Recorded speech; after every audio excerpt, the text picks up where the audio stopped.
अगर आपके विंडोज 11 का जो माइक्रोसॉफ्ट एज ब्राउजर जो है, अगर आपका ये ओपन नहीं हो रहा है और आप इसके ऊपर क्लिक पे क्लिक किए जा रहे हो तब भी आपका यहाँ पे ये ओपन नहीं हो रहा है, तो आप इस प्रॉब्लम को परमानेंटली सॉल्व कैसे करेंगे। उससे पहले तो मैं आपको बता दूं कि अगर आप मेरे चैनल पर नए हैं तो सबसे पहले तो आप मेरे चैनल को सब्सक्राइब कर लो और बेल आइकन पे भी क्लिक कर लो, क्योंकि मैं अपने चैनल पे कुछ इसी तरह के इंपॉर्टेंट वीडियोस वगैरह डालता रहता हूँ। तो सबसे पहले तो आपको करना क्या है कि आपको इस माइक्रोसॉफ्ट एज के ऊपर राइट क्लिक करना है और आपको यहाँ पे नीचे की और आपको यहाँ पे शो मोर ऑप्शंस आपको यहाँ पे शो होंगे, तो आपको इस ऑप्शन पे क्लिक करना है।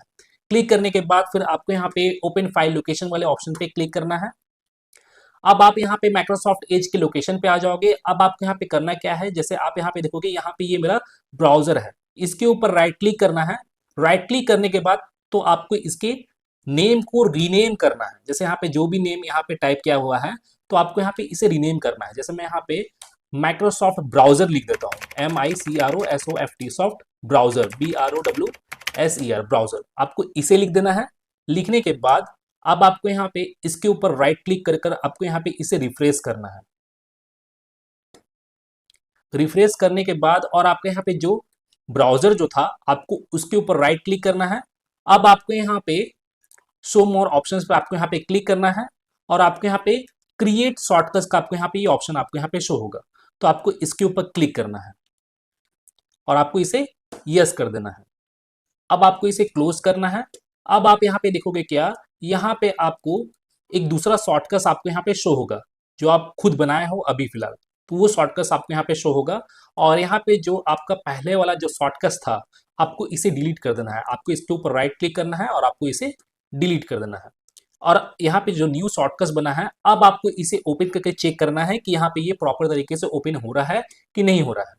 अगर बाय द वे इनकेस अगर आपके यहाँ पे ये तब भी ओपन नहीं होता है तो मैं आपको यहाँ पे एक नेक्स्ट स्टेप बताता हूँ कि नेक्स्ट स्टेप में आपको करना क्या है।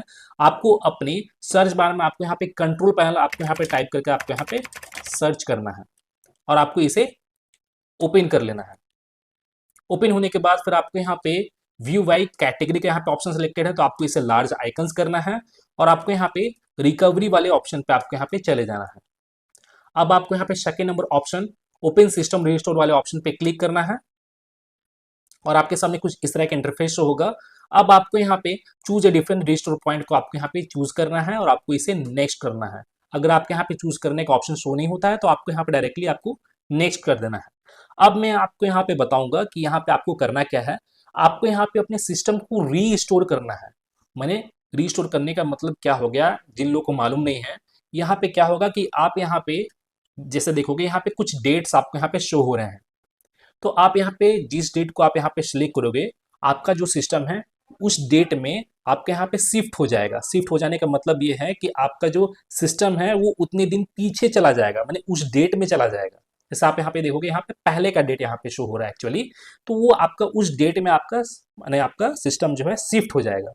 और उस डेट में शिफ्ट होने का मतलब ये है, पास्ट में जाने का मतलब ये है कि जैसे मान के चलिए 2-3 दिन पहले आपका जो सिस्टम है, आपका जो माइक्रोसॉफ्ट एज जो था ब्राउजर, वो प्रॉपर तरीके से परफेक्ट तरीके से वर्क कर रहा था।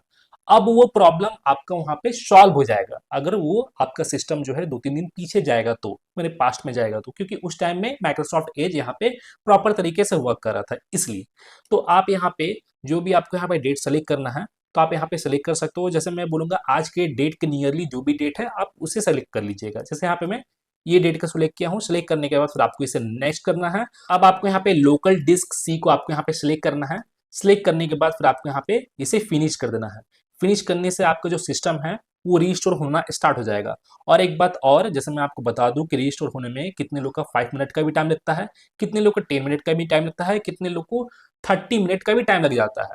तो आपके सिस्टम के डेटा पे डिपेंड करता है कि आपको यहाँ पे कितना टाइम लगेगा, उसके अकॉर्डिंग आपका जो सिस्टम है वो आपका यहाँ पे रीस्टोर हो जाएगा। और रीस्टोर होने के बाद जो आपका जो प्रॉब्लम आ रहा है वो प्रॉब्लम आपका परमानेंटली सॉल्व हो जाएगा। तो गाइज मैं फिर मिलता हूं नेक्स्ट वीडियो में। Till then and bye bye. और एक बात और, सब्सक्राइब बटन पे 2-3 फैट लगा दीजिएगा जिससे सब्सक्राइब हो जाए और घंटी वंटी गिर जाए।